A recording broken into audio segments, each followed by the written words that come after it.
Hello, my name is Brooke Marshall and I'm a school counselor. I'm here to present a brief training on student mental health. As a staff, you are the folks that are spending the most time with our students, and while you do not need to be mental health experts, it's important to know some basics to help keep our students safe, healthy, and supported. Before we discuss how educators can support students, it's important to understand how common mental health concerns have become among young people. Recent data from the CDC show that nearly 40% of high school students reported feeling so sad or helpless that they stopped participating in their usual activities for at least 2 weeks. About 1 in 5 children experiences symptoms of anxiety, and more than 11% have been diagnosed with ADHD. In addition, nearly 78% of children with ADHD have at least one other mental health, behavioral, or learning condition. These statistics remind us that mental health concerns are common in today's schools and that many students are managing challenges that may not be immediately visible in the classroom. 3 of the most common mental health conditions we see in school-age children are anxiety, depression, and attention deficit hyperactivity disorder, or ADHD. Anxiety and depression can affect a student's thoughts, emotions, and behavior. Students with anxiety may experience excessive worry or fear that interferes with daily activities, while students with depression may have persistent feelings of sadness, irritability, or loss of interest in activities they once enjoyed. These conditions can also cause physical symptoms like headaches, stomach aches, or difficulty sleeping. ADHD is a neurodevelopmental disorder that affects a student's ability to maintain attention, control impulses, and for some students, manage hyperactivity. It's important to remember that ADHD is not simply a behavior problem. It is a medical condition that can impact learning, organization, and relationships.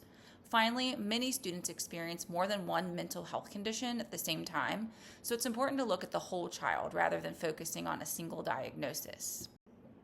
Next, let's take a look at some common warning signs. Because teachers and school staff interact with students every day, you're often the first to notice when something has changed. One of the earliest warning signs may be academic. A student who is previously engaged with class discussions and activities may begin missing school more often, turn in incomplete work, or show a sudden decline in grades. You may also notice emotional or behavioral changes. Some students become more irritable or withdrawn, while others may frequently visit the nurse with psychosomatic concerns like headaches or stomach aches that don't have a clear medical cause. In more serious situations, students may make comments about hopelessness, engage in self-harm, or express thoughts of wanting to hurt themselves. It's important to remember that one of these signs alone doesn't necessarily mean a student has a mental health disorder. However, when you notice several changes or a pattern over time, it's appropriate to document your concerns and refer the student to the school counselor so additional support can be provided.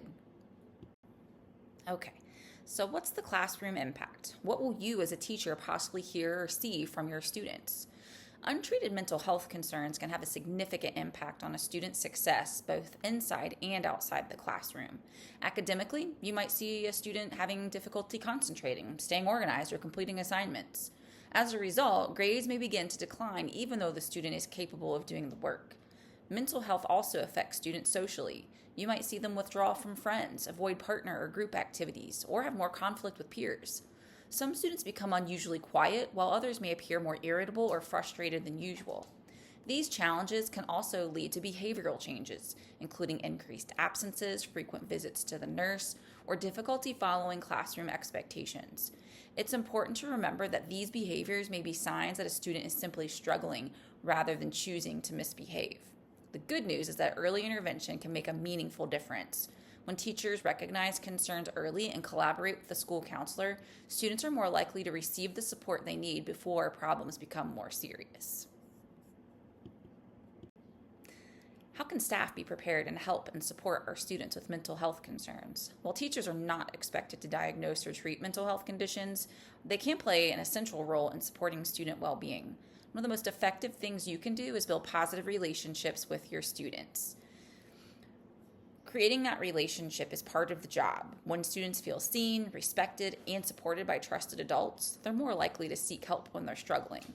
Another important step is to normalize help seeking. Simple statements such as, "It's okay to ask for help," or "Let's talk with the school counselor together," can reduce the stigma surrounding mental health. Teachers should also pay attention to changes in a student's behavior, mood, or academic performance. If you notice ongoing concerns, document what you've observed and share those concerns with the school counselor rather than trying to handle the situation alone. Don't hesitate to reach out. Even if you're not sure something is a big deal, we don't want to ignore symptoms. Finally, maintaining predictable classroom routines can help students feel safe and supported, especially those experience anxiety or other mental health challenges. According to the ASCA National Model, collaboration between teachers, school counselors, families, and other support staff is an important part of creating a school environment where all students can succeed. Next, we're going to discuss the ethics and legalities of student information. One of the most important ethical responsibilities for school staff is understanding the difference between confidentiality and the duty to protect students. In general, information about a student's mental health should be shared only with school personnel who have a legitimate educational need to know. Respecting a student's privacy helps build trust and protects their dignity. These are not hallway or lunchroom conversations with other staff members, so please respect students' privacy. However, confidentiality has important limits. If a student expresses thoughts of suicide, threatens to harm someone else, or if there's any suspicion of abuse or neglect, even if it does not involve the student, the staff is required to report those concerns immediately according to school policy and state law. In these situations, student safety always takes priority over confidentiality. As a mandated reporter, we must report these concerns, and the counselors are willing to help you make the phone call if you need that support. Whoever the student reports the concern to is the person who must make the call. Teachers are not expected to investigate these situations on their own. Instead, they should document what they observed or what the student shared and notify the school counselor or administrator right away. Working together helps ensure students receive the support and protection they need. Okay, so we've discussed your role. What's the school counselor's role? School counselors play an important role in supporting students' mental health, but they do so as part of a collaborative team. According to the ASCA National Model, school counselors provide direct and indirect services that help remove barriers to student success. Direct services include individual counseling, small group counseling, and classroom lessons that teach skills such as stress management, emotional regulation, and problem solving. During times of crisis, school counselors also help assess student needs, provide immediate support, and coordinate appropriate interventions. When a student's needs extend beyond what can be provided at school, counselors work with families to make referrals to community mental health providers and connect them with additional resources. Throughout this process, counselors collaborate closely with teachers, administrators, families, and outside agencies to ensure students receive consistent support. As we wrap up, I'd like to leave you with 4 key takeaways. First, mental health has a direct impact on a student's ability to learn, build relationships, and be successful in school. Second, teachers are often the first adults to notice when something has changed, making your observations incredibly valuable. Third, early intervention matters. Recognizing concerns and referring students for support early can make a significant difference in their academic success and well-being. Finally, supporting students' mental health is a team effort. When teachers, school counselors, administrators, families, and community partners work together, we create a school environment where students feel safe and supported.